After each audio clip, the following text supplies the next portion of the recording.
We are Arsenal. Wembley bound. We love Arsenal. Oh yes. We are Arsenal. No mercy. We're Arsenal forever. We are Arsenal. Road to Wembley. We love Arsenal. Oh yes. We are Arsenal. Can't stop us. We're Arsenal forever. ሰላም እንደምናላችሁልኝ መድፈኞቹ ቤተሰቦች በፕሪማች ሪቪው ተገናኝተናል። ከካራት አልማቲ የሻምፒዮንስ ሊግ የስምንተኛ ዙር የመጨረሻ አርሰናል 100% የሻምፒዮንስ ሊግ የማሸነፍ ራውንዱን ካጠናቀቀ በኋላ በፕሪሚየር ሊጉ የ24ኛ ሳምንት መርሃ ግብር ወደ ኤርላንድ ሮድ አቅንቶ ከዳኒኤል ፍራንኮ ሊድስ ዩናይትድ ጋር አርሰናል ይጫወታል። ይህን ጨዋታ ልናስመለክታችሁ ወይም ደግሞ ፕሪማቹን ቅኝት ልንሰራ ከእናንተ ጋር ተገናኝተናል። ስለምታደምጡን ቆይታችሁን ከኛ ጋር ስለምታደርጉ ከልብ ነው የምናመሰግነው። ፕሪማች ሪቪው ነውና የጨዋታ ግምቶቻችሁ ማስቀመጣችሁ አይረሳ። በኤርላንድ ሮድ አርሰናል ከሊድስ ዩናይትድ ጋር ስንት ለስንት ይለያያል የሚሉትን ግምቶቻችሁን አስፍሩልን። ግምቶቻችሁን ስታስቀምጡልን የምታስቀምጡበትን ከተማ ሀገር ሳይሆን ከተማ እንዲሁም ደግሞ ስማችሁም አብራችሁ ብታያይዙልን ከልብ እናመሰግናለን። ስለ ጨዋታው ብዙ ሀሳቦችን እናነሳለን። የኔ ቤስት ፎርሜሽን ለማስቀመጥ ሞክራለሁ። ከሀቨርት እንዴት ብንጠቀምበት በጣም የተሻለ ነው የሚሉትን ጉዳዮች ለመዳሰስ ሞክራለሁ። አብራችሁን ቆዩ። እንዲሁም ሀሳብ አስተያየቶቻችሁን ጻፉ። ቪዲዮን ገና ስትጀምሩ ላይክ አድርጋችሁ ጀምሩ። እመለሳለሁ።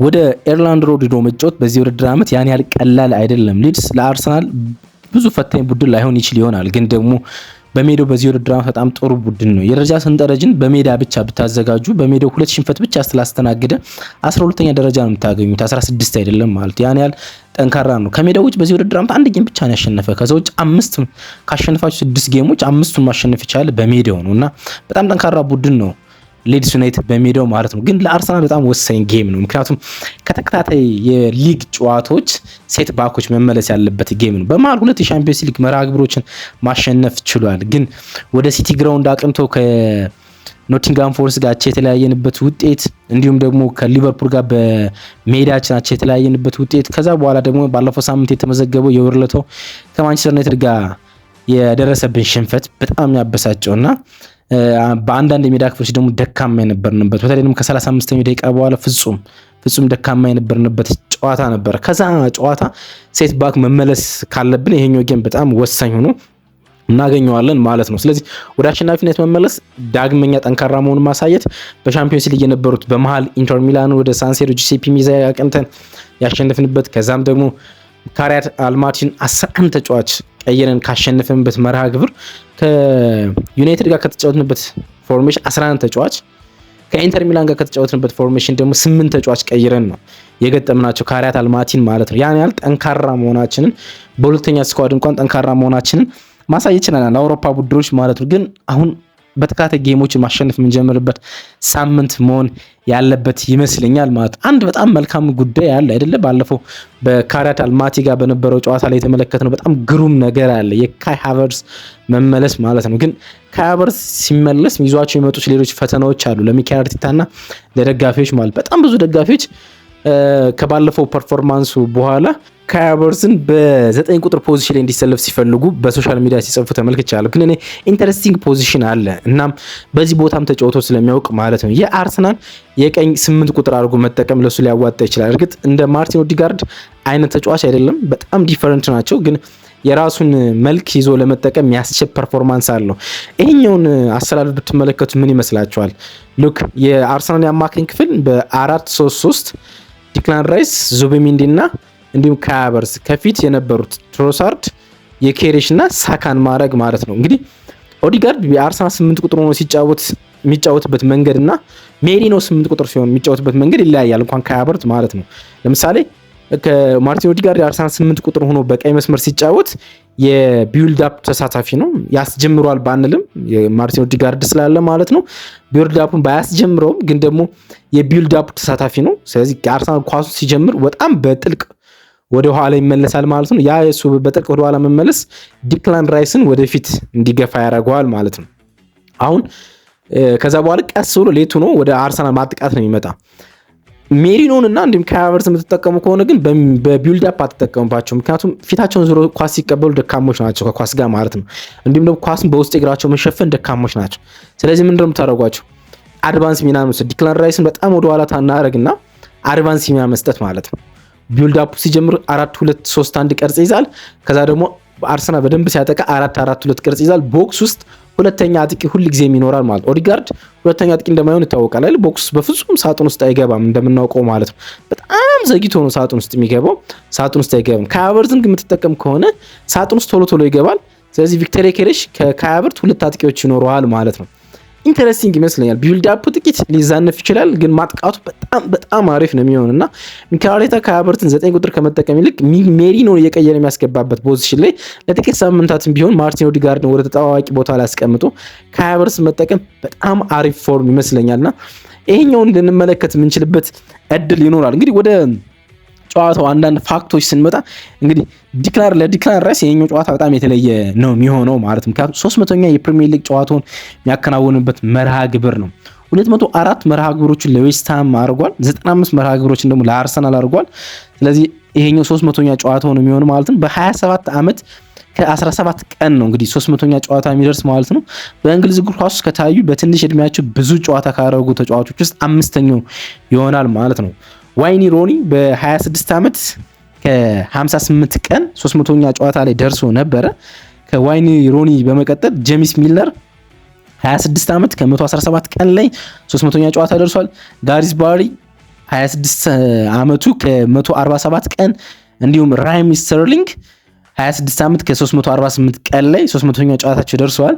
ዲክላን ራይስ 27 ዓመት ከ17 ቀኑ ላይ 300ኛ ጨዋታው ላይ ይደርሳል ማለት ነው። ስለዚህ ለዲክላን ራይስ የኛው ጨዋታ የተለየ ትርጉም ይኖረዋል እንደማለት ነው። እንግዲህ ጨዋታ ላይ ከሊድስ ጋር አንድ የምንመለከተው ነገር የ10 የአርሰናል ተጫዋቾች በሊድስ መርሃ ግብር ውስጥ ሁለት ጎሎችን አስቆጥረው ያውቃሉ። ለምሳሌ ባለፈው 5-0 ባሸነፍንበት መርሃ ግብር ታስታውሳላችሁ አይደል? ዩሪያን ቲምበርና ቪክተር ዮኬሬሽ ሁለት ጎሎችን አስቆጥረው ነበር። እንደዚህ አይነት ሌሎች 10 አጋጣሚዎች አርሰናል ሁለት ጎሎች ያስቆጠሩ ተጫዋቾች አሏቸውና እንደ ሊድስ ብዙ ጎል ሁለት ጎሎች ያስቆጠርንባቸው ቲሞች ኤቨርተን ላይ 11 ተጫዋቾች ሁለት ጎል አስቆጥረዋል። ሳውዛምፕተን ላይ 12 ተጫዋቾች በተለያየ ጊዜ ሁለት ጎሎች አስቆጥረው ያውቃሉ ማለት ነው።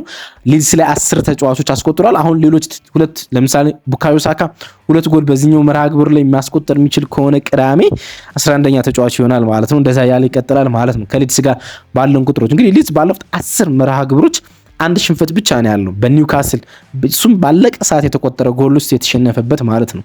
ከዲሴምበር 1 በኋላ በጣም በጌሞች ውስጥ ጥቂት መርሃ ግብር የተሸነፈው ቡድን በፕሪሚየር ሊጉ 20 ቡድኖች ውስጥ ሊድስ ነው። ከዲሴምበር በኋላ ማለት ነው። የፈረንጆች አዲስ ዓመት ከመግባቱ አንድ ወር አስቀድሞ ወደዚህ ብንቆጥር በጥቂት መርሃ ግብር የተሸነፈው የፕሪሚየር ሊጉ ቡድን ሊድስ ይሆናል። አንድ መርሃ ግብር ብቻ ስለተሸነፈ ማለት ነው። በሜዳቸው በዚህ ዓመት እንዳልኳችሁ 2 መርሃ ግብሮችን ብቻ ነው ሽንፈት ያስተናገዱት። በጣም ጥሩ አጥቂ ያላቸው የቀድሞ የኤቨርተኑ ብሪቴናዊ 28 ዓመቱ ዶሚኒክ ካልቨርት ሊዩን በጣም ጥሩ ሲጫወትላቸው ነበር። እርግጥ ሰሞነኛ ብቃቱ ጥሩ አይደለም፣ ግን ከኖቬምበር እስከ ዲሴምበር በተከታታይ 6 ጨዋታዎች ላይ ጎል አስቆጥሮ በጣም አስፈሪ አጥቂ መስሎ ነበረ። ግን ባለፉት 5 ጨዋታዎች ውስጥ አንድ ጎል ብቻ ነው ማስቆጠር የቻለ። ከአርሰናል ጋር ያለው ሪከርድ እርግጥ ጥሩ አይደለም። ከ2020 በኋላ አርሰናል ላይ ጎል አላስቆጠርም። ባለፉት 6 ዓመታት በሊድስ ማሊያም በኤቨርተን ማሊያም አርሰናል ላይ ጎል አላስቆጠርም። ያን ያህል ስጋት የሚሆን ተጫዋች እንደማይሆን ማንሳት ይቻላል። በቅርብ ዓመት ሊድስ ላይ ጎል አስቆጥሮ ስለማያውቅ ማለት ነው። እንግዲህ አርሰናል ያለፉትን 6 ጨዋታዎች ሊድስን አሸንፏል፣ ከሊድስ ጋር ያደረጋቸው ማለት ነው። እሱ በጣም አሪፍ ይመስለኛል። አግሪጌቱም በጣም አሪፍ ነው። 20 ጎል አስቆጥሯል፣ 5 ብቻ ነው ጎል የተቆጠረበት በሊድስ ማለት ነው። ስለዚህ በጣም ጥሩ ሪከርድ ይዞ ነው ወደ ኤርላንድ ሮድ የሚያቀነው ማለት ይቻላል። እንግዲህ አርሰናል 4 በላይ ጎሎችን በ8 የተለያዩ ጊዜያቶች ሊድስን የተለየ ጎል አስቆጥሯል። በ4 በላይ ጎሎች ማለት እንግዲህ ባለፈው ኦገስት ላይ 5-0 አሸንፈናቸዋል። ከዛ ውጭ በ8 አጋጣሚ ከ4 በላይ ጎል አስቆጥረን ሊድስን አሸንፈነዋል። ኤቨርተንን 12 ጊዜ ከ4 ጎል በላይ አስቆጥረን አሸንፈናቸዋል። ከዛ በመቀጠል ሊድስን ነው ብዙ ጎል እያስቆጠርን የምናሸንፍበት ማለት ነው። ስለዚህ ከሊድስ ጋር ያለ መርሃ ግብር ብዙ ጎሎች የሚቆጠሩበት እንደሆነ ማንሳት ይቻላል ማለት ነው። ሊድስ እንግዲህ ቅድም እንዳልኳችሁ በሜዳቸው በጣም ጥሩ ሪከርድ ነው ያላቸው፣ በጣም ጥሩ ሪከርድ ነው ያላቸው። ግን ደግሞ የሊጉን መሪ የሆነ ቡድን በሜዳቸው አሸንፈው አያውቁም። የሊጉ መሪ የሆነ ቡድን ማለት አሁን አርሰናል የሊጉ መሪ ነው፣ በሜዳቸው ነው አሸንፈው በቅርብ ዓመት እንኳን 7 አቻና 7 ሽንፈት አላቸው ከሊጉ መሪ ጋር ከረንት ሊጉ መሪ ከሆነ ቡድን ጋር ሲጫወቱ ማለት ነውና በሜዳቸው በዚህ መንገድ ብዙ ጊዜ እንደማይቀናቸው ማንሳት ይቻላል። 3 ጊዜ አርሰናል የሊጉ መሪ ሆኖ አግኝቷቸው ያውቃል። በ3 የተለያየ አጋጣሚ አርሰናል የሊግ መሪ ሆኖ አግኝቷቸው ያውቃል። ለምሳሌ መስከረም 2002 ላይ አግኝቷቸው 4-1 ያሸነፋቸው፣ አንደኛው ህዳር 2003 ላይ አግኝቷቸው 4-1 ያሸነፋቸው፣ ኦክቶበር 2022 ላይ ጥቅምት 2022 ላይ ተገናኝተው 1-0 አሸንፏቸዋል ማለት ነው። በዚህ ውድድር ዓመት ስናሸንፋቸው 5-0 የሊጉ መሪ አልነበርንም፣ ሊቨርፑል ነበር ያኔ የሊጉ መሪ ማለት ነው። ቅድም እንዳልኳችሁ እንግዲህ ያለፉትን 5 መርሃ ግብር በሜዳው ምንም አይነት ሽንፈት አላጋጠመውም። 3ቱን አሸንፎ 2ቱ ደግሞ አቻ ነው የወጣ። የቶማስ ፍራንክ ቡድን በሊድስ እግር ኳስ ታሪክ በሜዳው ብዙ ጨዋታዎችን ካሸነፉ ቡድኖች ውስጥ አንዱ ለመሆን ይሄኛው መርሃ ግብር ማሸነፍ አለበት ከቻሉ ማለት ነው። ግንቦት 2021 6 ተከታታይ ጨዋታዎች በሜዳቸው ሳይሸነፍ ከቆዩ በኋላ ይሄኛው ሪከርድ ነው ለቶማስ ፍራንክ ቡድን ማለት ነው። ስለዚህ በአሪፍ ሪከርድ ነው እኛን የሚገጥሙን ማለት ነው። እንግዲህ ያለፉትን 3 ጨዋታዎች ሳናሸንፍ ነው እኛ የተጓዝ ነው። ይሄኛው አጋጣሚ ያጋጠምን ከዚህ በፊት ዲሴምበር 2023 ነው ለመጀመሪያ ጊዜ ማለት ነው። ከዛ በኋላ ለመጀመሪያ ጊዜ 3 መርሃ ግብሮችን በተከታታይ በፕሪሚየር ሊግ ውስጥ ሳናሸንፍ ስንጓዝ፣ ስለዚህ ይህን ጌም ማሸነፍ በጣም ወሳኝነቱ ምንም ጥያቄ የሌለው ይሆናል ማለት ነው። ምክንያቱም አንደኛ ሲቲ የሚጫወተው ከስፐርስ ጋር ነው። ከስፐርስ ጋር ያለው ሪከርድ ጥሩ አይደለም። ከስፐርስ ጋር ያለው ሪከርድ ጥሩም ሆነ መጥፎ ግን ሲቲ ላይ ፕሬሸር ለማሳደር ይሄኛውን 12 ሰዓት ጨዋታ ማሸነፍ ለአርሰናል በጣም ወሳኝነቱ አስፈላጊ ነው። በጨዋታ ውስጥ እንግዲህ አርሰናል ይጠቀምበታል ተብሎ የሚታሰብ ላይንአፕ አለ። ባክፎሩ ብዙ አይነካም ቢኮዝ ሂንክ ሃፔ ተመልሷል። እሱ ግራ ፉል ባክ ላይ ይኖራል። ገብርኤል፣ ዊሊያም ሳሊባ እና ዩሪያን ቲምበር ይኖራሉ ተብሎ ይጠበቃል። ዲክላን ራይስ፣ ማርቲን ዙቢሚንዲ እንዲሁም ካይ ሃቨርትዝ ከአርሰናል አማካኝ ክፍል ይኖራሉ ብዬ እጠብቃለሁ። ይሄ የኔ ግምት ነው። ሊያንድሮ ትሮሳርድ፣ ቪክተር ዮኬሬሽ እና ቡካዮ ሳካ ደግሞ ከፊት ለፊት ይኖራሉ ማለት ነው። በእነሱ በኩልስ ዳንኤል ጄምስ የቡድኑ በጣም ወሳኝ ከሆኑ ተጫዋቾች አንዱ ጉዳት ላይ ነው የሚገኘው። እንዲሁም ደግሞ ጎኒ ቤንሰን አማካኛቸው እንዲሁ ጉዳት ላይ ነው የሚገኘው። ግን 3-5-2 ነው የሚጠቀሙት የአጫወት መንገድ። እናም ኦካፈር ከቡድኑ ወሳኝ ተጫዋቾች አንዱ ነው። ኦካፈር እሱ ይጠበቃል። ከካልቨርት ሊዩን ጋር ይጣምራሉ። የቡድኑ አምበል ኤታን አምፓዶ የቀድሞ የቼልሲ ተጫዋች የነበረው ማለት ነው ከአሮንሰን ጋር አሮንሰን ታስታውሳላችሁ ብዬ አስባለሁ። ብሬንዳን አሮንሰን የቀድሞ የኖርዊች ተጫዋች ማለት ነው።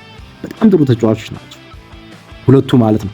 አርሰናል አንድ ከሚፈተንባቸው ነገሮች አንዱ አሮንሰን እና አምፓዶን በአማካኝ ስፍራ ውስጥ ፕሬሸራቸውን ለመቋቋም መሞከር ነው። የሁለቱ አማካኝ ፕሬሸር ከባድ ስለሚሆን ማለት ነው። መልካም ጉዳይ 3ቱ ሴንተር ባኮች የሊድስ ዩናይትድ 3ቱ ሴንተር ባኮች መከላከል ላይ ያን ያህል የምታደንቋቸው አይነት መከላከል ጥሩ የሆኑ ተጫዋቾች አይደለም። ሮንዶንም ይሁን ሌሎቹም ተከላካዮች ያን ያህል ጥሩ አይደለም የሚከላከሉት። አንደኛው ጀስቲን ነው፣ አንደኛው ጄን ሮንደን ነው። ጥሩ አይደለም የሚከላከሉት። እሱኛው ለአርሰናል በጣም መልካሙ ጉዳይ ይሆናል ብዬ አስባለሁ። ጨዋታው እንዴት ተመለከትነው? ሚኬል አርቴታ ዛሬ ጋዜጣዊ መግለጫ ይሰጣል። የዊሊያም ሳሊባ እና የዩሪያን ቲምበር ጉዳት ምን ያህል ነው በጨዋታው ውስጥ የመሳተፍ እድላቸውስ? ምክንያቱም በሻምፒየንስ ሊግ መርሃ ግብር በሰጠው የጋዜጣዊ መግለጫ ላይ ጉዳት እንዳለባቸው ሲገልጽ ተሰምቷል። መጠነኛ ጉዳትና እረፍት ሊሰጣቸው እንደፈለገ ሚኬል አርቴታ ሲገልጽ ተሰምቷል። በዚህኛው ጨዋታ የመሰለፍ እድል አላቸው፣ ሰፊ እድል ነው ያላቸው። የጉዳት መጠናቸው ምንድን ነው? የካይ ሃቨርትዝ ፊዚካሊ ሁኔታስ ምንድን ነው? የሚሉትን ጉዳዮች ሚኬል አርቴታ ዛሬ ጋዜጣዊ መግለጫ ይሰጣል ምሽት አካባቢ ላይ 10 ሰዓት በኋላ። ነገ ማለዳ ይዘንላችሁ ምን መጣ ይሆናል ማለት ነው። አብራችሁ ስለነበራችሁ ከልብ እናመሰግናለን። የጨዋታ ግምቶቻችሁ ማስፈራችሁ እንዳይረሳ ባይ። እንወዳችኋል።